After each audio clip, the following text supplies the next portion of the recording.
మనస్సుకు కనపడకపోవచ్చు. సీతమ్మ తల్లి నగల మూటని ఋష్యమూక పర్వతం మీద విడిచిపెట్టినప్పుడు ఈ విడిచిపెట్టిన నగల మూటే నన్ను రామచంద్రమూర్తిని కలుపుతుంది అని ఆవిడ ఊహించిందా అంటే చెప్పడం కష్టం. కానీ ఆవిడ విడిచిపెట్టిన నగల మూట ఎలా రామచంద్రమూర్తితో కలిపిందో అలా దేవాలయంలో ప్రదోషవేళలో కూర్చుని చెప్పినటువంటి శివాష్టోత్తరం ఉత్తినే పోతుందని మీరు అనుకోకండి. అది ఖచ్చితంగా కాపాడుతుంది. ఎందుచేతనంటే గత జన్మంబుల నీమి చేసితిమో ఎవ్వరికేమి పెట్టితిమో ఏ చింతారతిని పొద్దుపుచ్చితిమో సత్యంబుల నీమి పల్కితిమో యాగశ్రేణు లేమేమి చేసితిమో ఇప్పుడు చూడగంటిమి చటన్ కృష్ణార్భకున్ నిర్భయున్ అంటుంది యశోద భాగవతంలో. మీరు సమయాన్ని ఎలా గడిపారు, మీరు భగవన్నామం ఏ సమయంలో ఎక్కడ ఎలా పలికారన్నది కూడా ఈశ్వరుడు స్వీకరిస్తాడు. కార్తీక మాసం ప్రదోష వేళలో విష్ణువాలయ ప్రాంగణంలో కూర్చుని చెప్పినటువంటి శివాష్టోత్తరం ఈనాడు వేసినటువంటి మామిడి టెంకయ్యి, అది ఒకనాడు గొప్ప మామిడి వృక్షమై ఫలసాయమునిచ్చినప్పుడు మనకి ఆనందం కలుగుతుంది. ఓ ఆనాడు చదవడం ఎంత మంచిదైందిరా ప్రదోషవేళలో అనిపిస్తుంది. కాబట్టి ప్రదోషవేళ కేవలము ఈశ్వరుని స్మరణయందు మాత్రమే గడపాలి అని శాస్త్రం. సరే, నిన్నటి రోజున నేను ప్రారంభ శ్లోకంలోంచి మొదటి నామాన్ని మీకు ప్రస్తావన చేసి ఉన్నాను. శివో మహేశ్వర శంభు పినాకీ శశిశేఖర. అందులో శివ అన్న నామం గురించి కొంత చెప్పాను అనడమే న్యాయం. కాబట్టి శివ అన్న నామం గురించి కొంత మేర చెప్పుకుని ఉన్నాం. మహేశ్వర రెండవ నామంలో శ్రీమన్నారాయణుడు అమ్మవారికి పరమశివుడి యొక్క నామములను చెప్తూ ఆయన అమ్మ మహేశ్వరుడు అని చెప్పారు. మహేశ్వరుడు అన్న మాటకు అర్థం ఏమి అంటే ఈశ ఐశ్వర్యే ఈష్ట ఈశ్వర అని దానికి నిర్వచనం. అంటే ప్రభుత్వమును కలిగిన వారలలో శ్రేష్టమైన వాడెవరో ఆయనని మహేశ్వరుడు అని పిలుస్తారు. ప్రభుత్వము అనగా ఏమి? ప్రభుత్వము అంటే సార్వభౌమాధికారము కలిగినది. ప్రభుత్వము ఏది చేస్తుందో అది తిరుగులేనిది. ఇంకా ప్రజాస్వామ్యం లాంటి విధానముల యందు ప్రభుత్వము కూడా జవాబుదారీ కొన్నిటికి. కానీ ఈశ్వర పరిపాలన యందు ఆయన అసలు అలా జవాబుదారీ వహించవలసినటువంటి అవసరం ఆయనకి ఏముండదు. ఆయన అన్నీ తానై పరిపాలనా దక్షుడై ఆయన నిర్వహిస్తాడు. అలా నిర్వహించడము అన్న ప్రశ్న వచ్చినప్పుడు మీరు ఒక విషయాన్ని కొంచెం జాగ్రత్తగా గమనించాలి. మీకు ఒక రేషన్ కార్డు ఇచ్చారనుకోండి, ఎవరిచ్చారని చెప్తారు? ఆ రేషన్ కార్డు ప్రభుత్వం ఇచ్చిందని చెప్తారు. కానీ ప్రభుత్వం ఇచ్చింది అని మీరు అంటున్నారు కదా, ప్రభుత్వము మీ కన్నులకు ఏమైనా కనపడుతుందా? స్థూలంగా ఓ రూపం ఏమైనా ఉంటుందా? ప్రభుత్వానికి ఉండదు. కానీ ఎవరు ప్రభుత్వం? మీ ఇంట్లో దొంగలు పడ్డప్పుడు మీకు ఆ దొంగల్ని పట్టుకోవడంలో ఉపకరించినటువంటి రక్షక భట వ్యవస్థ ప్రభుత్వమే. ఎవడు సమాజంలో నీతి తప్పి బ్రతుకుతున్నాడో వాడిని కారాగారంలో పెట్టిన వ్యవస్థ ప్రభుత్వమే. మీకు బయట చాలా ధరలకి అన్ని వస్తువులు ఉంటే నిత్యావసర వస్తువులను సరసమైన ధరలకి అందిపుచ్చుకోవడానికి వీలుగా ఒక ధృవపత్రమును అందించిన కార్యాలయములోని ఉద్యోగ వ్యవస్థ ప్రభుత్వమే. మీరు కొనుక్కున్న వాహనం మీద మీరు ప్రయాణం చెయ్యాలనుకున్నప్పుడు గోతులు లేని రీతిలో సాఫీగా వెళ్ళడానికి వీలైన రీతిలో రహదారి నిర్మాణము చేసిన వ్యవస్థ ప్రభుత్వమే. మీ పిల్లలకి పాఠాలు చెప్పడానికి ఒక పాఠశాలని నిర్మాణం చేసి అందులో ఉపాధ్యాయుల నుంచి జీతం ఇచ్చి మీ పిల్లలకి ఉచితంగా విద్యాబోధన చేస్తున్న వ్యవస్థ ప్రభుత్వమే. ఇవన్నీ ప్రభుత్వమే. ఇందులో వీళ్ళందరూ ఏది చేసినా ఎవరు చేసినట్లు? ప్రభుత్వాధినేత చేసినట్లు. అందుకే everything is carried in the name of the governor of Andhra Pradesh అంటుంటాం. ఎవరు ఏది చేసినా ఎవరు చేసినట్టు అంటే గవర్నర్ గారు చేసినట్టు. గవర్నర్ గారే వచ్చి రేషన్ కార్డు ఇవ్వడం కరెక్ట్, గవర్నర్ గారే వెళ్ళి దొంగలు పట్టుకోవడం, గవర్నర్ గారే వెళ్ళి స్కూల్లో పాఠం చెప్పడం చేయరు. కానీ స్కూల్లో పాఠం చెప్పినా దొంగని పట్టుకున్నా రేషన్ కార్డు ఇచ్చినా గవర్నర్ గారే ఇచ్చినట్టు. ఆయనే ప్రభుత్వాధినేత. అలా ఆయన ప్రభుత్వాధినేత అయి ఉంటాడు. ఆయన స్వతంత్రుడై ఉంటాడు. ఆయనకి ఆయన అధికారమును చెలాయించడానికి, ఆయన ఈ పరిపాలనని సమగ్రంగా నిర్వహించడానికి కొంతమందిని తన కింద పెట్టుకుంటాడు. వాళ్ళే దేవతలు అంటారు. వరుణుడు ఆయనకు ఒక అధికారం ఇస్తాడు, నువ్వు జలములకు అధిదేవతవు అంటాడు. వాయువు, నువ్వు ఈ గాలి సంబంధమైనటువంటి దానికి అధిదేవతవు. అగ్ని, నీవు వేడిక్కించగలిగినటువంటి ఈ వ్యవస్థకి నువ్వు అధిదేవతవు. ఇప్పుడు వీళ్ళు చేస్తూ ఉంటారు పనులు. అగ్ని, ఆయన ఏం చేయాలి? కేవలం కాల్చాలంతే తప్ప ఆయన నాకు అనుగ్రహం కలిగిందండి నేను చల్లగా ఉంటానంటే కుదరదు. ఆయన వేడిగానే ఉండాలి. వేడిగా ఉండడమే ఆయనకి ధర్మం. ఎందువల్ల ధర్మం? ఆయన మీద ఉన్నవాడు అలా చెప్పాడు, నువ్వు వేడిగా ఉండి ఉపకారం చెయ్యి అన్నాడు. ఆయన వేడిగా ఉండి ఉపకారం చేస్తాడు. ప్రభుత్వోద్యోగం చేస్తున్నాను కదా అని చెప్పి ఈ కార్యాలయంలో ఉద్యోగం ఇస్తే పక్క కార్యాలయంలో పనిచేయడానికి వెళ్ళకూడదు. అది ప్రభుత్వ కార్యాలయమే, ఇదే ప్రభుత్వ కార్యాలయమే కదండి, నేను అందులోకి వెళ్ళి పనిచేసి వస్తానంటే అనకూడదు. నీకు ఎందులో చేయమన్నారో అందులోనే చెయ్యాలి కదా. అలాగే ఈశ్వరుడు కూడా దేవతల్ని నియామకం చేస్తాడు. నియామకం చేసి మీరు ఈ పని చెయ్యండి. ఇప్పుడు ఈ దేవతలందరూ కూడా తమ తమ విధులను నిర్వహించేటప్పుడు ఒకరికి భయపడి నిర్వహిస్తారు. ఎవరి పట్ల భయం? ఎవరు క్రమశిక్షణా చర్య తీసుకొనగలడో వాడంటే భయం. ఆయనే ఈశ్వర అన్న శబ్దంతో పిలుస్తారు. ఈశ్వర శబ్దంతో పిలిచారు అంటే ప్రభుత్వమున్నవాడు అని గుర్తు.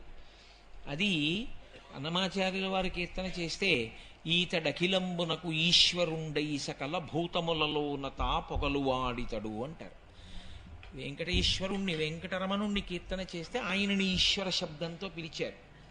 అలాగే ఇక్కడ మహేశ్వర, పరిపాలన చేసేవాళ్ళు చాలామంది మీకు కనపడచ్చు. అగ్ని, వరుణుడు, వాయువు ఇలాగ. కానీ వీళ్ళందరి చేత పరిపాలనను నిర్వహింపచేసి తిరుగులేని అధికారమును కలిగిన వాడై, అధికారమునందు శ్రేష్ఠుడై, ఇక ఆయన మీద అధికారమున్నవాడు లేనివాడెవడున్నాడో వాడు మహేశ్వరుడు. అంటే ఆయనకి చెప్పేవాడు ఇంకా లోకంలో ఎవరూ లేడు. ఆయన్ని మీరు ఇలా చెయ్యండి అని చెప్పడానికి ఎవరూ సరిపోరు, అలా ఎవరు చెప్పరు. కానీ ఆయన మాత్రం అందరికీ చెప్పి చేయిస్తుంటాడు. ఇందులో గమ్మత్తు ఏమిటో తెలుసా అండి? ఈ చెప్పి చేయించడంలో ఆయన మాటకి ఎదురులేనితనం ఉంటుంది. అది మహేశ్వర. ఆయన శ్రేష్ఠుడైనటువంటి ప్రభుత్వాధినేత. ఆ శ్రేష్టత కలిగి ఉంటాడంటే దాన్ని కాదు అని మాట్లాడగలిగినటువంటి శక్తి వేరొకరికి ఉండదు. అటువంటి స్థితి ఉన్నవాడెవరో ఆయన మాత్రమే సృష్టి, స్థితి, లయ మూడింటిని నిర్వహించగలిగినటువంటి వాడై ఉంటాడు. అది ప్రభుత్వము అన్న మాటకు అర్థం. దీన్నే మీరు ఇంగ్లీష్లోకి తీసుకెళ్ళి మాట్లాడిన గాడ్ అంటాం. మనం భగవంతుడిని గాడ్ అంటారు. గాడ్ అని వాళ్ళు ఎందుకన్నారో తెలుసా అండి? an omnipresent and omnipotential force which cannot be visualized by a naked eye, but that generates, that operates, that destroys is called the God. Generates అంటే సృష్టించడం, ఓ ఆపరేట్స్ నిర్వహించడం, డి డెస్ట్రాయ్స్ లయం చేయడం. డెస్ట్రాయ్ అన్న మాట లయానికి దగ్గర కాదు, కానీ వాళ్ళకి అంతకన్నా ఇంకో మాట లేక అలా వేస్తూ ఉంటారు. డెస్ట్రాయ్ అంటే నాశనం చేయడం, లయం వేరు, తనలోకి తీసుకోవడం. కాబట్టి ఏది సృష్టించి, ఏది నిర్వహించి, ఏది లయం చేస్తుందో అదే పరబ్రహ్మము, అదే ప్రభుత్వము, దానిదే పూర్ణాధికారం. ఇక ఆయనని కాదనగలిగిన వాడు వేరొకడు ఉండడు. పరిపాలన యందు మీరు ఒక విషయాన్ని గమనించవలసి ఉంటుంది. సహృదయుడు అన్న మాట మీరు ఎప్పుడంటారు? మీరు చేసే మంచి పనిని గమనించాలి, చెడ్డ పనిని గమనించాలి. చెడ్డ పనికి తగిన శిక్ష వెయ్యాలి. అయ్యో స్వామి ఏదో తెలియక చేశానంటే క్షమాభిక్ష పెట్టగలగాలి కదండి. మామూలుగా ప్రభుత్వంలో మీరు ఒక విషయాన్ని ఆలోచించండి. నేను ప్రభుత్వాన్ని విమర్శ చేస్తున్నానని మీరు అనుకోకండి. నేరం చెయ్యబోతున్నాడన్న విషయం ప్రభుత్వానికి పట్టుకోవడం చాలా కష్టం, కానీ నేరం జరిగిన తర్వాత పట్టుకునే ప్రయత్నమే ఎక్కువగా ఉంటుంది. కానీ ఈశ్వరుడి దగ్గర ఉన్న గమ్మత్తు ఏమిటో తెలుసా అండి? పైకి దొరకకుండా మీరు మనసుతో ఏం చేస్తున్నారో కూడా ఆయన పట్టుకుంటాడు. నేను పైకి చాలా మంచివాళ్లే ఉండొచ్చు, కానీ నా మనసుతో నేను పాపం చేస్తూ ఉండొచ్చు. నా మనసుతో చేస్తున్న పాపాన్ని ఆయన పట్టుకుంటాడు, నా మనసుతో చేస్తున్నటువంటి పుణ్యాన్ని ఆయన పట్టుకుంటాడు. పట్టుకుని ఇన్ని కోట్ల కోట్ల కోట్ల జీవరాశుల యొక్క ఖాతాలలో ఎవరు చేసినటువంటి కర్మ వాళ్ళకి వేస్తూ ఉంటాడు. దానిని బట్టి ఉపాధిని మారుస్తూ ఉంటాడు. నువ్వు ఇది చేశావు, ఈ ఉపాధి పుచ్చుకో. నీకు మనుష్య ఉపాధి ఇచ్చాను, నువ్వు దాన్ని వాడుకున్న దాఖలా ఏం లేదు. దాన్ని ఈశ్వరుణ్ణి చేయడానికి నువ్వేం ఉపయోగించుకోలేదు, అహంకారానికి వాడావు. నీకెందుకు ఆ ఉపాధి? ఇది పడిపోయినప్పుడు చిట్ట చివరి స్మరణ దేని మీద ఉందో దానిలోకే మళ్ళీ పంపిస్తాడు, దానికి అనువైన స్థానంలోకి పంపిస్తాడు. కొడుకో కొడుకో కొడుకో ఏడుస్తూ పోయాడు అనుకోండి, ఆ కొడుకు దగ్గరే ఉండే ఓ కుక్కగా పంపిస్తాడు ఆ ఇంటికి. అంతకన్నా నువ్వు పట్టుకున్నది ఏం లేదుగా, చాలు కుక్కగా ఉన్నా మీ ఇంట్లోనే ఆ యజమాని దగ్గర కూర్చోవచ్చు. మీ ఆ అబ్బాయి తిని వదిలేసిన అన్నం నువ్వు తినచ్చు, మీ అబ్బాయి కుర్చీలో కూర్చుంటే నువ్వు కూర్చోవచ్చు, తోకోపచ్చు. మీ అబ్బాయి ఆఫీస్ నుంచి ఇంటికి రాగానే నువ్వు పరిగెత్తుకెళ్ళి 2 కాళ్ళు పైకెత్తి గుండెల మీదకి ఎక్కచ్చు. ఆ కోరిక తీరడానికి మనుష్య ఉపాధి ఎందుకు? మనుష్య ఉపాధి ఈశ్వరుణ్ణి చేరుకోవాలనే ప్రయత్నం ఉన్న వాళ్ళకి. దానికోసం ఇంకా చాలామంది ఉన్నారు. అది నీకు అక్కర్లేదు. నీకు మనుష్య ఉపాధి ఇస్తే నువ్వు ఇంకొకలా వాడుకున్నావు, ఆఖరి స్మరణ దాని మీదేగా ఉండిపోయింది. అందుకు నీకు దానికి అనువైన ఉపాధిని ఇస్తాను అని దానికి అనువైన ఉపాధిని ఇస్తాడు.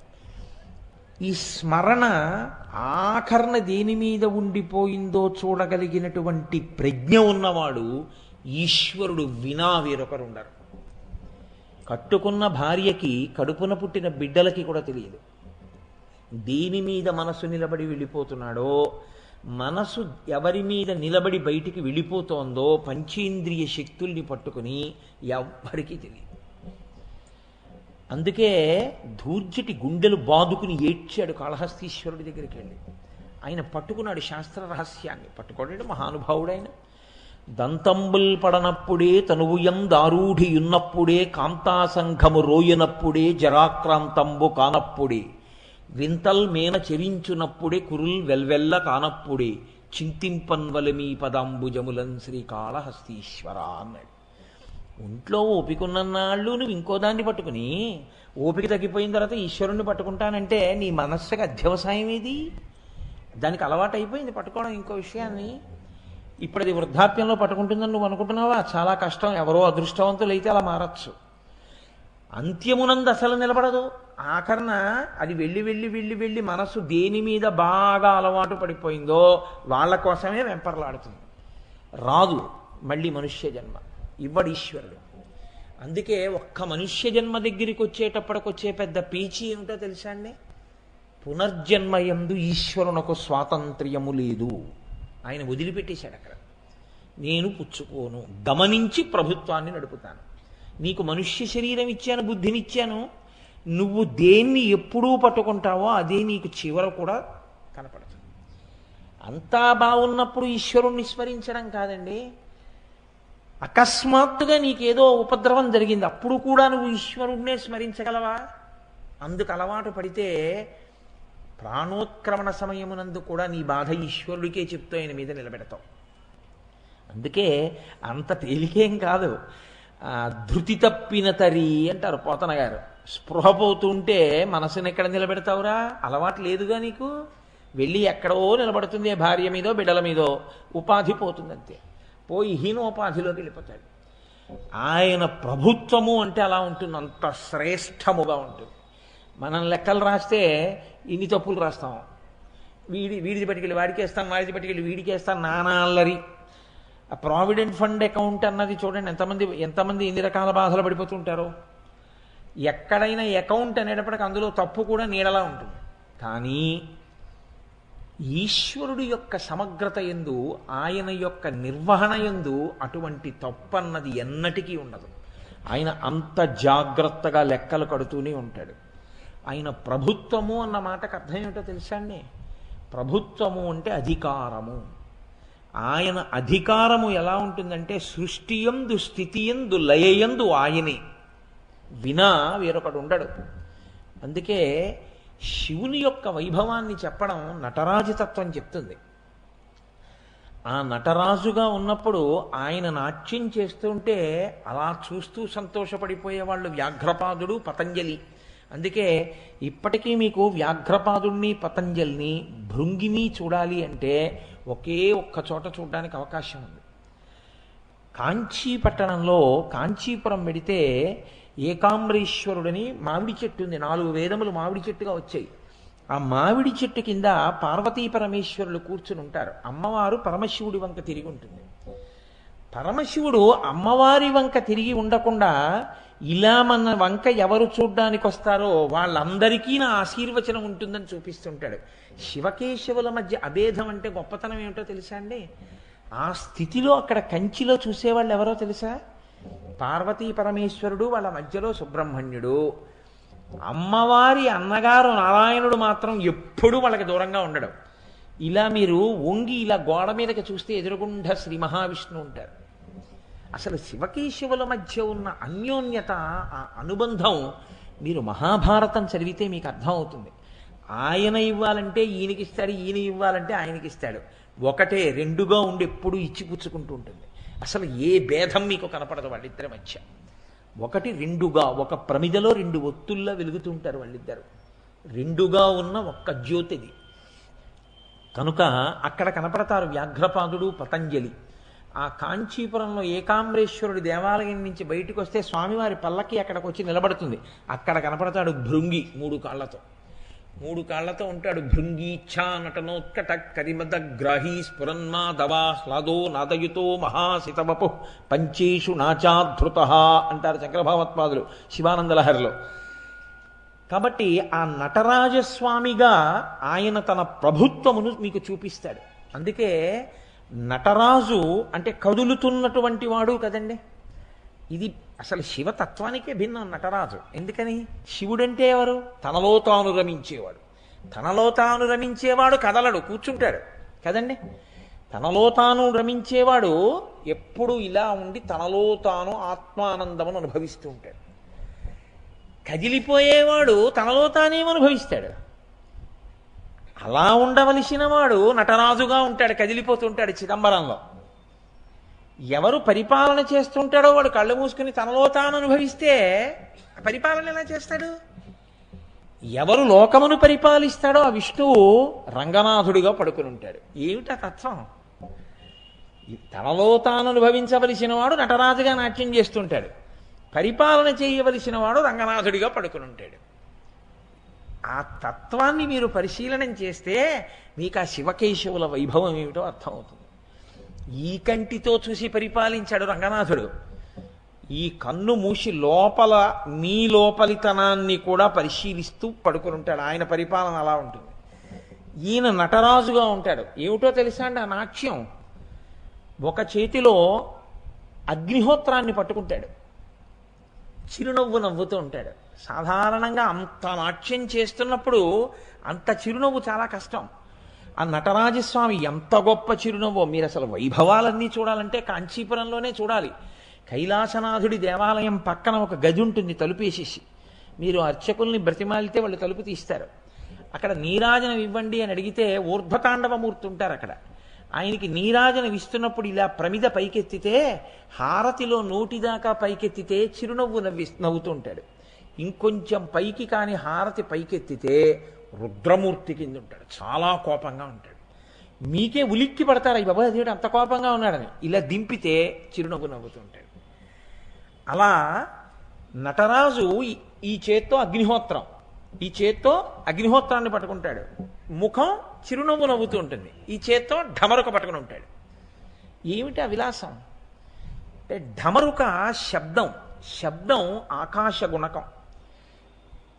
సృష్టి ఢమరుక సూచిస్తుంది. ఈ సృష్టినంతటినీ కూడా నేనే చేశాను, ఈ సృష్టినంతటినీ నేనే తీసేసుకుంటాను. లయం అగ్నిహోత్రం. అగ్నిహోత్రం అన్నింటినీ బూది చేసేస్తుంది, తనలో కలిపేసుకుంటుంది. కాబట్టి అగ్ని లయం, ఢమరుక సృష్టి, మధ్యలో చిరునవ్వు స్థితి. కాబట్టి సృష్టికర్త, స్థితికర్త, ప్రళయకర్త 3 నేనే. 3అయిన నేను 3గా కనపడతాను, ముగ్గురిగా కనపడతాను. ముగ్గురిగా కనపడిన నేను 3 కాదు, ఒక్కటే. అందుకే 3 మూర్తులకును 3 లోకములకు 3 కాలములకు మూలమగుచు భేదమగుచు తుదిక భేదమయ్యొప్పారు బ్రహ్మమనగ నీవే పాలనయన అంటారు పోతన గారు. మూడుగా కనపడతాడు, ముగ్గురిగా కనపడతాడు, బ్రహ్మ విష్ణు శివులని. మూడు కాలములుగా కనపడతాడు, భూత భవిష్యత్ వర్తమాన కాలములని. మూడు లోకములుగా కనపడతాడు, అధోలోకములు, మధ్యలో ఉన్న లోకాలు, పైలోకాలు అని. ఆయన యొక్క మూడవ కంటి అనుగ్రహం కలిగితే, అజ్ఞానము దహింపబడి జ్ఞానము కలిగితే అన్నీ ఒక్కటే అన్న జ్ఞానం కలుగుతుంది. అందుకే జ్ఞానదాత మహేశ్వర. ఆయన ఆ అనుగ్రహాన్ని వర్షించనంతసేపు అనేకం కనపడుతుంటాయి. ఒక్కసారి ఈశ్వరానుగ్రహం, శివానుగ్రహం కలిగిందా అన్నీ ఒక్కటే అన్న జ్ఞానం అంకురిస్తుంది. కాబట్టి ఇప్పుడు ఆయన నటరాజుగా సృష్టికర్త, స్థితికర్త, ప్రళయకర్త ఆయనే. మిగిలిన వారందరూ ఆయనకి ఉపకరణములు, ఆయనకి సాయం చేస్తూ ఉంటారు, ఆయన చెప్పిన పని చేస్తూ ఉంటారు, ఆయన ఇచ్చినటువంటి ఆజ్ఞలను ఔదలదాలుస్తూ ఉంటారు. ఇటువంటి శక్తి ఉన్నవాడు. మీరు చూడండి, నేను నిన్న మీతో మనవి చేశాను, ఆయనకి ఆణవ మలము లేదు, కార్మిక మలము లేదు, మాయిక మలము లేదు. మీరు ఏ ప్రాణినైనా తీసుకోండి, అందులో ఉండేవేవి అంటే 5 భూతములు ఉంటాయి. పృథివి, ఆపస్తేజో, వాయు, ఆకాశములు. ఇవి కాక సూర్యుడు, చంద్రుడు ఒకరు మనోరూపంగా ఉంటారు. లేదా అదేంటి, ఆ చంద్రుడు అన్నప్పుడు మీరు మనోరూపం అనుకోండి కాసేపు. సూర్యుడు జ్యోతిస్వరూపంగా ఉంటాడు, యజమాన రూపము అని లోపల జీవుడు ఉంటాడు. ఇవి ఎవరు? ఇవన్నీ శివుడే.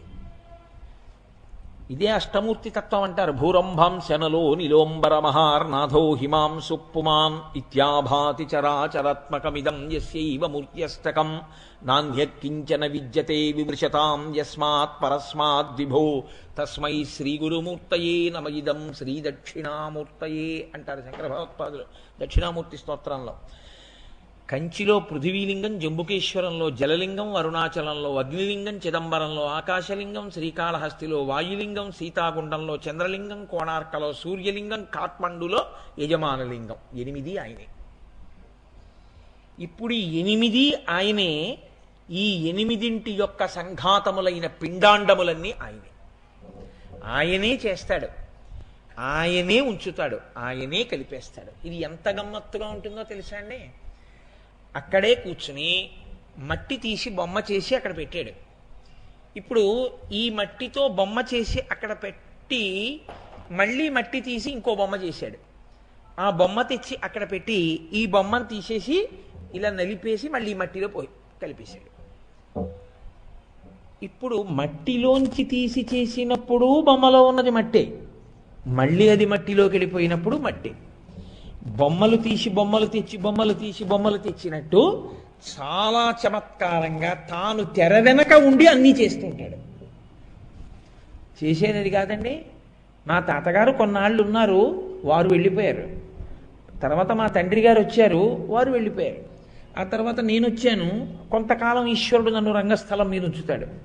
ఆ తర్వాత నా కొడుకు, తర్వాత నా మనవడు. బొమ్మలు వస్తూ ఉంటాయి, బొమ్మలు మళ్ళీ అందులోకి వెళ్ళిపోతుంటాయి. ఆయన మాత్రం వెనక నుండి ఈ సమస్తాన్ని నిర్వహణ చేస్తుంటాడు. ఎంత గమ్మత్తుగా ఉంటుందో తెలుసా అండి? మీకు కదలికలు తెలుస్తాయి, కదిపేవాడు తెలియడు. అది గమ్మత్తు. వాడు కనపడిపోతే మీకు జ్ఞానం కలిగిపోయినట్టే. వాడిని అంతటా చూసేస్తారు మీరు. విశ్వమునందు విశ్వనాథుణ్ణి, లోకమునందు లోకేశ్వరుణ్ణి చూడడం వచ్చేస్తుంది మీకు. అది చూడడం వచ్చిన వాడికి ఎప్పుడూ ఆనందమే. యోగరతో వా భోగం ఆయన్నే చూస్తుంటాడు, ఆయనే తానని తెలుసుకుంటాడు. అహం బ్రహ్మాస్మి. కాబట్టి ఆత్మకి చావు లేదు. పరమతృప్తితో, పరమ సంతోషంతో నిలబడిపోతాడు. ఈ కంటికి కనపడకుండా ఆయన వెనక ఉండి చేసేటటువంటి వాటిని బట్టి వాడిని చూడడం నేర్చుకుంటారు కొంతమంది. అది పరమభక్తి. ఈ పరమభక్తి ఎక్కడికి దారి తీస్తుందో తెలుసా అండి? జ్ఞానమునకే దారి తీస్తుంది. పుస్తకాలు చదువుకుంటే భక్తి వచ్చేస్తుందని మీరు అనుకోకండి. అందుకే భక్తి ఈశ్వరానుగ్రహము. భక్తి నేను భక్తిగా ఉంటానంటే రాదు, ఈశ్వరుడు అనుగ్రహిస్తే భక్తి కలుగుతుంది. మీరు చూడండి, నేను ఒక్కొక్కప్పుడు ఈ విషయాన్ని చెప్తూ ఉంటాను. జానపదులు ఉంటారు. జానపదులు వారికి ఏమీ పెద్ద గ్రంథ పరిచయం కానీ అక్షరాస్యత కానీ వారికి ఏమి ఉండదు. కానీ వాళ్ళు ఈశ్వరుడు ఎక్కడున్నాడో ఎలా ఉన్నాడో వాళ్ళు కొన్ని సాక్ష్యాలు చెప్తారు. ఎక్కడున్నాడయా ఈశ్వరుడు, ఏం చేస్తున్నాడయా మీరు అడిగారు అనుకోండి, ఇదిగోనయా ఇది లేకపోతే ఈశ్వరుడు ఇది ఇలా ఉండాలి అంటే ఈశ్వరుడు లేకుండా ఎలా ఉంటుంది అని ఆయన మీకు సాక్ష్యం చూపిస్తాడు. ఉన్నాడయా దేవుడున్నాడయా, కన్నులకు కనిపింపకున్నాడయా, కనిపింపకేమి చేస్తున్నాడయా. మిగిలిన వాళ్ళు అంటారు, ఉన్నాడు ఉన్నాడు అంటున్నావు కదా దేవుడు, ఏడైనా ఏం చేస్తున్నాడు? కన్నులకు కనిపింపకున్నాడయా. ఈ మాంసనేత్రానికి దొరకడంటున్నావు, దొరకకపోతే ఉన్నాడనడానికి ఏంటి ఆధారం? లోకాల చీకట్లు పోకర్ప గగనాన రవిచంద్ర దీపాలు ఉంచాడయా, ఉన్నాడయా దేవుడున్నాడయా. పగటిపూట ఒక దీపాన్ని పెట్టాడు, సూర్యుడన్న దీపం. రాత్రి వేళ చంద్రుడన్న దీపం పెట్టాడు. ఇంట్లో దీపం లేకుండా ఉండకూడదు కదండి, ఇదంతా ఆయన ఇల్లు. అందుకని ఈ ఇంట్లో రాత్రి వేళ చంద్రుడన్న దీపాన్ని పెట్టాడు, పగటి వేళ సూర్యుడన్న దీపాన్ని పెట్టాడు. ఈ రెండు దీపాలు లేకుండా ఇల్లు ఎప్పుడు ఉండదైంది. ఆయన ఇల్లు ఎప్పుడు మంగళప్రదమే. కాబట్టి మీరు పెట్టారా నేను పెట్టానా ఆ దీపాలు? ఈ రెండు దీపాలు పెట్టి కొడిగట్టిపోకుండా వాటిని అలా చేతులు పట్టి అవి చక్కగా ప్రకాశించేటట్టు చేస్తున్నవాడు ఈశ్వరుడే. కాబట్టి ఉన్నాడయా దేవుడున్నాడయా, ఇరుసు లేకుండానే ఈ భూచక్రమును ఎల్లవేళల తిప్పుచున్నాడయా, ఉన్నాడయా దేవుడున్నాడయా. సూర్యోదయం అయింది అంటే భూమి సూర్యుడికి ఎదురుగుండా వచ్చింది, సూర్యాస్తమయం అయింది అంటే భూమి ఇలా తిరుగుతూ, ఇది సూర్యుడు అనుకోండి ఎదురుగుండా వస్తే పగలు, ఇలా తిరిగింది అనుకోండి ఆయనకి వెనక్కిడిపోతే, ఆయన కనపడకుండా ఆయన కిరణములు పడకుండా వెనక్కిడితే చీకటి. తిరుగుతోంది భూమి. తిరుగుతోందంటే మీరు తిప్పుతున్నారా నేను తిప్పుతున్నానా? దానికి ఏమైనా ఇరుసుందా? ఇరుసు లేకుండా నీ భూచక్రమును ఎల్లవేళల తిప్పుచున్నాడయా, లక్షలాదిగనున్న నక్షత్రముల నెల్ల నేలరాలక మింట నిలిపాడయా, ఆధారమే లేని ఆకాశమును భూమిపై పడకుండా అంటే ఆపాడయా, ఉన్నాడయా దేవుడున్నాడయా, కన్నులకు కనిపింపకున్నాడయా. అటువంటి మహానుభావుడు పొంగి పొరలుచు వచ్చి భూమిపై పడకుండా కడలి రాయుడి కాళ్ళు కట్టాడయా. ఆయన ఆజ్ఞ లేకపోతే సముద్రం పొంగుతూ వచ్చి భూమి మీద పడిపోతుంది. చేతకాక 4 కెరటాలతో వచ్చి వెనక్కెడుతోంది ఏమిటది? ఎవరు శాసించారు సముద్రుణ్ణి? ఏదో 4 కెరటాలతో అలా వెళ్ళి వెనక్కెళ్ళు తప్ప చెలియలి కట్ట దాటి వెళ్ళడానికి వీల్లేదు అని ఎవరిలా వేలు పెట్టి చెప్తే ఆగిపోయింది? ఒక్కసారిది బయటికి వచ్చిందో అంతే, 1000 కోట్ల నష్టం జరిగిపోతుంది. ఎవరు ఆపారు? మీరు చూడండి, కాళ్ళు చేతులు కట్టేస్తే గింజుకుంటారు. గింజుకుంటే బలవంతుడు ఎలా ఉంటుందో సముద్రం కెరటాలు రావడం అలాగే ఉంటుంది ఘోషతోటి. ఎంత గొప్ప దర్శనం చేశారో జానపదులు. పొంగి పొరలచు వచ్చి భూమిపై పడకుండా కడలి రాయుడి కాళ్ళు కట్టాడయా, జగతిలోనున్నట్టి జీవరాశులకెల్ల అన్నమిడి ఆదరించాడయా, తెర వెనక తానుండి తెర ముందు మన నుంచి తైతక్కలాడించుచున్నాడయా, ఇన్ని పనులున్నవాడెన్నటికో కనిపించునన్న మాట నమ్మకున్నారయ్యా. ఏమంటే కోటేశ్వరారు మీరు కనపట్టలేదు ఏమిటి ఈ మధ్య అన్నారు అనుకోండి, ఏదో ఈ మధ్య చాలా పని ఒత్తిడిగా ఉంటుంది, అబ్బోహో పొద్దున్న అయ్యేటప్పటికి ఇంట్లో ఏదో అనుష్ఠానం వచ్చేవాళ్ళు వెళ్ళేవాళ్ళు, మధ్యలో ఆఫీసు, సాయంకాలం అయ్యేటప్పటికి మళ్ళీ ఉపన్యాసాలు, ఎక్కడికి వస్తాను, ఎక్కడికి రావట్లేదంటాను. చాలా పనులుంటే ఇంకోళ్ళకి కనపడడం కష్టం. ఏ పని లేదనుకోండి, అవతల వాడికి పనున్నా వెళ్ళేవాడు తలుపు కొడతాం కదా. కాబట్టి ఇన్ని పనులున్నవాడెన్నటికో కనిపించునన్న మాట నమ్మకున్నారయ్యా. ఇన్ని పనులున్నవాడు ఎలా కనపడతాడు? ఆయన పనులు ఆయన చేసుకుంటూ ఉంటాడు, లేకపోతే అన్నమేది జీవకోటికంతటికి. కాబట్టి మహానుభావుడయా, జీతబత్యము లేక గాలిలో సురుటీలు మన కొరకు తిప్పుచూ ఉన్నాడయా. గాలిని అలా కదుపుతున్నాడు ఆయన, ఇలా తోస్తుంటే ఆ గాలి అంతటా ప్రసరించి ఊపిరి అందుతోంది, సురుటీలు తిప్పుతున్నాడు. అలా తిప్పినందుకు మీరు నేనేమైనా జీతం ఇచ్చానేట ఆయనకి? గుళ్ళోకి ఇచ్చే అరటిపళ్ళు అని ఉంటాయి, ఇంతంత అరటిపళ్ళు, అవి పెట్టడం తప్ప ఈశ్వరుడికి ఎప్పుడన్నా మనం తింటే అరటిపండు కూడా మనం పెట్టాం. కాబట్టి అటువంటి వాడు ఈశ్వరుడు. ఆయన ప్రభుత్వం అంటే అలా ఉంటుంది. ఆయన శ్రేష్ఠుడు, ఆయన నిర్వహిస్తాడు. అందుకే ఆయన దేవతా సార్వభౌమ. అందుకే ఈశ్వరతత్వాన్ని ఎక్కడ చెప్పినా ఒక మాట చెప్తాను, మిగిలిన దేవతల యొక్క కిరీటములలో పొదగబడినటువంటి మణుల యొక్క కాంతుల చేత ఆయన పాదములకు నీరాజనములు ఇవ్వబడుతుంటాయి. అంటే ఆయన నడిచి వస్తుంటే వీళ్ళందరూ సభలోని వాళ్ళు ఎంత వంగుతారంటే వాళ్ళ కిరీటములో ఆయన పాదములకు తగలకుండా ఆయన ముందు నడిచేటటువంటి పారిషదులు తప్పుకోండి తప్పుకోండి తప్పుకోండి అంటుంటారు. అయినా